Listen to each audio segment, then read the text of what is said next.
అంతటా వారు సంతోషపడసాగిరి. సంతోషమట ఎప్పుడు అని మనం ఆలోచన చేస్తే, ఈయన కుమారుడు చనిపోయి మరలా బ్రతికాను, తప్పిపోయి మరలా దొరికాను. చనిపోయిన వ్యక్తి, పాపములో చనిపోయిన వ్యక్తి ప్రభువులో తిరిగి బ్రతికినప్పుడు సంతోషం.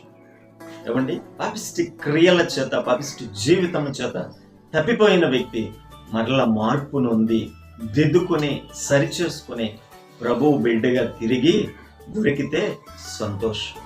ఏమండి, నిజమైన సంతోషం ఒక వ్యక్తి ప్రభువు వైపు తిరిగినప్పుడే, ప్రభువును తన హృదయంలో చేర్చుకుని ఆయన చిత్తానుసారంగా ఆయనకి ఇష్టనిగా జీవించినప్పుడే ఆ నిజమైన సంతోషాన్ని ఒక వ్యక్తి అనుభవించగలడు అనేది సత్యము.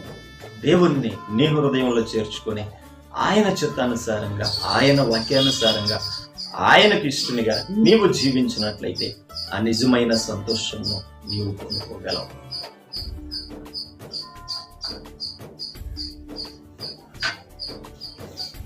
సమయము పోనీయక